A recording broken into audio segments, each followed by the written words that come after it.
Viewers, इस आदमी ने अपनी मरी हुई वाइफ को जिंदा करने के लिए उसकी थिंकिंग को एक एआई रोबोट में ट्रांसफर कर दिया था। लेकिन उस एआई रोबोट के तैयार होने के बाद उस आदमी के साथ कौन कौन सी डरावनी घटनाएं घटी, इस बारे में तो पता करना पड़ेगा। कहानी की शुरुआत में हमें जॉर्ज नाम का एक बहुत ही बड़ा साइंटिस्ट दिखाया जाता है। जॉर्ज तो बहुत ही ज्यादा इंटेलिजेंट था और हाल ही में जॉर्ज को एक बहुत ही बड़ी कंपनी से एक ऑफर मिला होता है, जिसमें कि जॉर्ज को अब तक का सबसे बेस्ट एआई रोबोट तैयार करके देना था। जॉर्ज ने तो ये ऑफर एक्सेप्ट भी कर लिया होता है और अब जॉर्ज को पूरे 3 साल मिले थे अपना ये प्रोजेक्ट कंप्लीट करने के लिए। जॉर्ज की कंपनी ने उसके रिसर्च के लिए एक बहुत ही बड़ी लेबोरेटरी बनाकर रख दी थी और वो लेबोरेटरी तो बहुत ही घने जंगलों के बीच में होती है, जहाँ पर जॉर्ज अपना रिसर्च बिना किसी दखल अंदाजी के कर सके। जॉर्ज हमेशा की तरह सुबह सुबह जॉगिंग करके अपने लेबोरेटरी के अंदर चला जाता है। जॉर्ज ने तो इतने सालों की मेहनत के बाद J1 और J2 नाम के 2 एआई रोबोट बनाए थे। J1 जिसके पास इंसानों जैसी थिंकिंग की सिर्फ 10% ही पावर थी, यानी कि J1 का दिमाग एक तरीके से एक बच्चा था, पर वहीं J2 का दिमाग एक टीनेजर की तरह होता है, यानी कि वो अपने दिमाग का 40% हिस्सा यूज कर सकता था। लेकिन देखने पर तो ये पता चल रहा था कि जॉर्ज अपने इन दोनों एक्सपेरिमेंट पर सेटिस्फाई नहीं था, उसे और भी एडवांस एआई रोबोट तैयार करना था। जॉर्ज तो बिना कुछ सोचे समझे अपने एक्सपेरिमेंट पर लगा रहता है। अब तो जॉर्ज वीडियो कॉल पर अपनी वाइफ जूलिया से बातें कर रहा था। जॉर्ज अपने कॉन्ट्रैक्ट की वजह से जूलिया से ज्यादा बात नहीं कर पाता, इसी वजह से जूलिया उससे थोड़ा सा नाराज रहती है। अब जॉर्ज को उसकी मैनेजर का कॉल आता है, जो जॉर्ज के बनाए गए सारे प्रोजेक्ट का रिपोर्ट ले रही थी। लेकिन जॉर्ज की मैनेजर तो उसके इन सारे एक्सपेरिमेंट पर खुश नहीं होती, क्योंकि उनकी कंपनी और भी एडवांस एआई रोबोट की एक्सपेक्टेशन लगाए बैठी थी। लेकिन जॉर्ज ने तो सिर्फ अभी तक J1 नाम के रोबोट को ही कंपनी को डिलीवर किया था। जॉर्ज की मैनेजर उससे इसलिए गुस्सा होती है क्योंकि जॉर्ज को लगभग 3 साल दिए गए थे, जिसमें से कि 2.5 साल अब तक खत्म हो चुके हैं। और अब उसकी मैनेजर जॉर्ज को धमकी देकर जाती है कि आने वाले 6 महीनों में अगर जॉर्ज ने एक अच्छा एआई रोबोट डिलीवर नहीं किया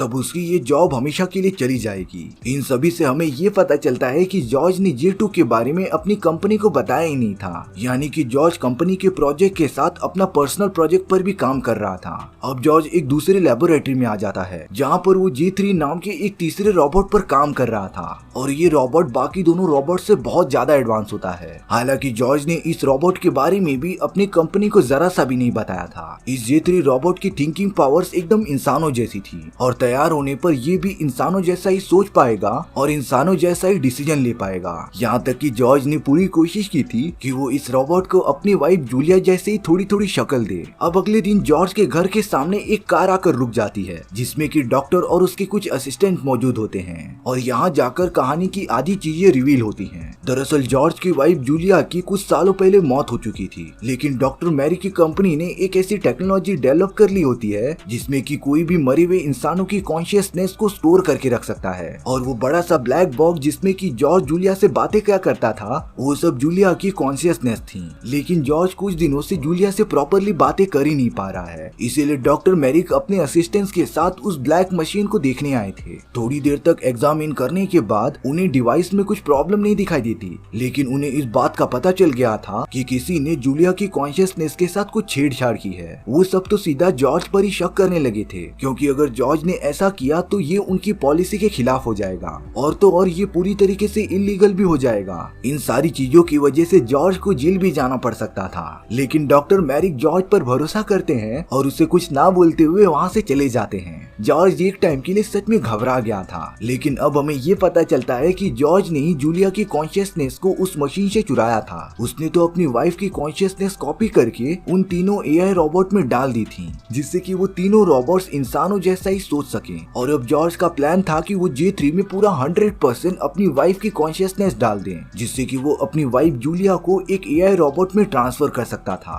लेकिन अब जॉर्ज जैसे जैसे J3 को बनाते जा रहा था, उसका इम्पैक्ट J1 और J2 पर पड़ता रहता है। हालांकि J1 का दिमाग एक बच्चे जैसा था, इसीलिए वो J3 को देखकर ज्यादा रिएक्ट नहीं करती, पर J2 तो एकदम टीनेजर जैसी थी। J3 के आने से J2 काफी जलने लग जाती है, क्योंकि अब जॉर्ज अपना आधे से ज्यादा टाइम J3 को कंप्लीट करने में इन्वेस्ट करता था और ये बात J2 को मंजूर नहीं थी। अब एक दिन जॉर्ज जब सोया हुआ होता है तो उसे कुछ इमेजिनेशंस आ रहे थे, जिसमें कि वो अपनी वाइफ जूलिया के साथ एक कार में ड्राइव कर रहा था। ये तब का टाइम होता है जब जॉर्ज को इस कंपनी से कॉन्ट्रैक्ट मिला था। वो इस बारे में बहुत ही ज्यादा खुश था, लेकिन जब जॉर्ज ने जूलिया को ये बात बताई कि उसे इस कॉन्ट्रैक्ट के लिए लगभग 3 साल उससे दूर रहना पड़ेगा, तब जूलिया इस बात से बिल्कुल खुश नहीं थी। उन दोनों में तो इस कॉन्ट्रैक्ट को लेकर बहस छिड़ जाती है और अब दोनों लिटरली झगड़ने लगे थे। तभी अचानक से उन दोनों का एक कार एक्सीडेंट हो जाता है और इसी एक्सीडेंट में जूलिया की मौत हो गई थी। तभी से ही जॉर्ज ने ये ठान लिया था कि वो ये कॉन्ट्रैक्ट एक्सेप्ट करके अपने लिए एक ऐसा एआई रोबोट तैयार करेगा जिसमें कि वो अपनी वाइफ की पूरी कॉन्शियसनेस ट्रांसफर कर दे। अब जॉर्ज अलार्म की आवाज सुनकर उठ जाता है। वो जैसे ही अपने लेबोरेटरी में देखने गया, जॉर्ज तो बहुत ही ज्यादा डर गया था क्योंकि इस पूरे लेबोरेटरी में वो सिर्फ अकेला ही था। वो अलग अलग लेबोरेटरी में जाकर चेक करता है कि वहाँ पर कौन है। तभी अचानक से G3 जॉर्ज के ऊपर जंप कर लेती है, जिसने कि लिटरली जॉर्ज को पकड़ लिया था और वो उसे डैमेज पहुंचाने की कोशिश कर रही थी। G3 जॉर्ज से किसी बात के लिए नाराज होती है और तब जॉर्ज G3 को शांत कराकर उससे ये बातें पूछने लगा था। दरअसल J2 ने G3 को चुपके से सारी बातें बता दी थी कि कैसे जॉर्ज अपनी मरी हुई वाइफ की सारी कॉन्शियसनेस G3 की बॉडी में ट्रांसफर करना चाहता है और अगर ये एक्सपेरिमेंट कामयाब नहीं हुआ तब जॉर्ज J4 को बनाना स्टार्ट कर देगा। J3 ऐसा बिल्कुल नहीं चाहती थी कि वो एक कबाड़ बन जाए, इसीलिए वो जॉर्ज से बहुत ज्यादा गुस्सा हो जाती है। जॉर्ज ने J3 को समझाया कि ऐसा बिल्कुल नहीं होगा, इसीलिए अब थोड़ी देर बाद J3 भी जॉर्ज की बात से कन्विंस हो गई थी। जॉर्ज तो J2 की इन सारी हरकतों से एकदम परेशान हो जाता है, इसीलिए अब जॉर्ज ने J2 को टेम्पररी पर्पस के लिए डीएक्टिवेट करके रख दिया था। कई महीने बीतने के बाद अब जॉर्ज की कंपनी के कुछ लोग थोड़ी देर में जॉर्ज की लेबोरेटरी में आकर उसका प्रोग्रेस रिपोर्ट चेक करने वाले हैं, इसीलिए जॉर्ज बिना टाइम वेस्ट किए J3 को बनाने में लग जाता है। उसने तो J3 के सारे इंटरनल सिस्टम खत्म कर लिए थे, सिर्फ उसके पैर और आउटर बॉडी के पार्ट्स बाकी रहते हैं। तो इसीलिए जॉर्ज ने J2 के कुछ पार्ट J3 में लगा दिए थे जिससे कि J3 और भी एडवांस हो जाए। और अब जॉर्ज ने कड़ी मेहनत के बाद J3 को पूरी तरीके से कंप्लीट कर लिया था। सिर्फ उसे J3 के माइंड में अपनी वाइफ की सारी कॉन्शियसनेस ट्रांसफर करनी थी। सारी कंडीशन नॉर्मल होने के बाद जॉर्ज ने तो J2 को भी एक्टिवेट कर दिया होता है, लेकिन अब J2 के बिहेवियर में एकदम चेंजेस आने स्टार्ट हो गए थे। वो जब भी जॉर्ज को J3 के साथ देखती थी तब वो खुद के इमोशन को कंट्रोल नहीं कर पाती थी और अब ये सारी बातें इतनी ज्यादा बढ़ गई थी ना कि J2 खुद को कंट्रोल नहीं कर पाती और अब J2 ने डिप्रेशन में आकर पास ही वाले नदी में डूबकर अपनी जान ले ली थी। जब ये सारी बातें जॉर्ज को पता चली तब वो बहुत ही ज्यादा शॉक हो जाता है, क्योंकि अगर J2 के बारे में उसकी कंपनी को पता चल गया तब वो उसे जॉब से तो निकालेंगे ही, लेकिन इन सारी इलीगल एक्टिविटीज की वजह से जॉर्ज को जेल भी जाना पड़ सकता था।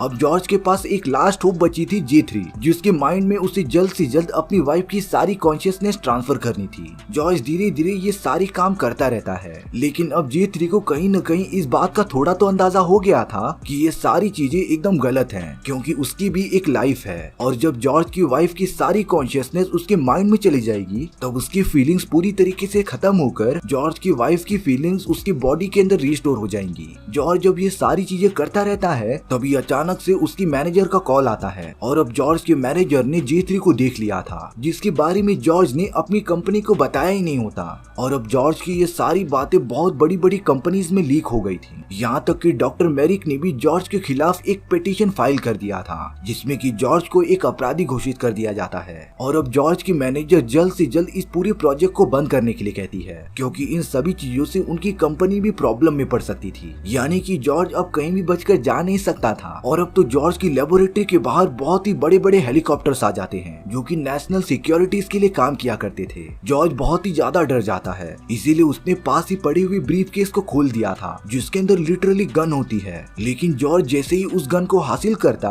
J3 ने बड़ी स्पीड में आकर उस गन को अपने हाथ में ले लिया था। J3 ने तो जॉर्ज पर गन पॉइंट भी कर दिया होता है और अब वो जॉर्ज से ये सारी बातें कहती है कि वो उसकी वाइफ की कॉन्शियसनेस अपने बॉडी में नहीं लेना चाहती। तब जाकर जॉर्ज ने अपनी सारी कहानी J3 को बता दी थी कि कैसे वो अपनी मरी हुई वाइफ की कॉन्शियसनेस रियल लाइफ में लाना चाहता है और ये सारी चीजें करना उसका एक सपना था, क्योंकि वो अपनी वाइफ से बहुत ही ज्यादा प्यार करता है। जॉर्ज की इन दुख भरी बातें सुनने के बाद J3 भी एकदम पिघल गई थी और वो इस एक्सपेरिमेंट के लिए रेडी भी हो जाती है। जॉर्ज ने बिना टाइम वेस्ट किए अपनी वाइफ की सारी कॉन्शियसनेस J3 के माइंड में ट्रांसफर कर दी थी। कुछ ही घंटों में J3 एकदम एक्टिवेट हो जाती है और अब उसके दिमाग में जॉर्ज की वाइफ की सारी कॉन्शियसनेस मौजूद थी, यानी कि वो एआई रोबोट अब J3 नहीं बल्कि जॉर्ज की वाइफ जूलिया होती है। लेकिन जूलिया तो थोड़ी मोड़ी कंफ्यूज लग रही थी, वो जॉर्ज को कुछ अलग ही तरीके से देख रही होती है। तभी उसी खराब हुए ब्लैक बॉक्स में जूलिया का एक कॉल आता है। जॉर्ज ने तुरंत जाकर वो फोन कॉल उठा लिया था। दूसरे एंड से जूलिया की आवाज आती है जिसमें कि वो जॉर्ज को बता रही थी कि ये उसका आखिरी कॉल है और इसके बाद वो उसे कॉल नहीं कर पाएगी। जॉर्ज को कुछ भी समझ ही नहीं आता कि मशीन पूरी तरीके से खराब होने पर पर भी वो अपनी वाइफ से कैसे बात कर पा रहा है। और अब तो जॉर्ज को जूलिया की बेटे की भी आवाज आती है। पर ये सारी चीजें आखिर पॉसिबल कैसे हो सकती हैं? जूलिया तो मर चुकी थी, तब आखिरकार जॉर्ज का बच्चा कैसे पैदा हुआ? और अब यहाँ कहानी की एकदम डार्क रियलिटी रिवील होती है। दरअसल कुछ साल पहले एक्सीडेंट में जूलिया नहीं बल्कि जॉर्ज मर गया था। और ये सारी चीजें जो हमने जॉर्ज के साथ देखी वो रियलिटी में नहीं बल्कि उसी ब्लैक बॉक्स के अंदर हो रही थी, जिसे कि जूलिया रियल वर्ल्ड से देखती रहती है। यानी कि जूलिया रियल लाइफ में जिंदा थी और ब्लैक मशीन में जॉर्ज की कॉन्शियसनेस होती है। जूलिया इसी तरह जॉर्ज की कॉन्शियसनेस से बातें किया करती थी। हर इंसान की कॉन्शियसनेस को जिंदा रखने के लिए उसे एक पर्पस दिया जाता है। इसीलिए डॉक्टर मैरी की कंपनी ने जॉर्ज की कॉन्शियसनेस को ये बता दिया था कि उसे कैसे भी करके अपनी मरी हुई वाइफ की कॉन्शियसनेस को वापस लाना है। इसीलिए जॉर्ज ने अपने कॉन्शियसनेस में ये सारे एक्सपेरिमेंट किए और अपनी वाइफ को एक एआई रोबोट में ट्रांसफर कर दिया था, जिससे कि अब जॉर्ज का मिशन पूरी तरीके से कंप्लीट हो चुका था और अब जॉर्ज का टाइमलाइन भी एक्सपायर हो जाता है। यानी कि जूलिया इसके बाद जॉर्ज से कभी बात ही नहीं कर पाएगी। और इसी के साथ हमारी ये कहानी यहीं पर खत्म हो जाती है। सो व्यूअर्स, आपको ये स्टोरी कैसी लगी कमेंट सेक्शन में बताना भूलना मत। और अगर आपको मेरा एक्सप्लेनेशन 1% भी अच्छा लगा होगा ना, तो वीडियो को लाइक एंड चैनल को सब्सक्राइब जरूर कर देना, क्योंकि सच में इससे मुझे बहुत ज्यादा मोटिवेशन मिलेगा आपके लिए इसी तरीके की मजेदार स्टोरीज ढूंढ कर लाने के लिए। तो मिलते हैं नेक्स्ट वीडियो में। सी या।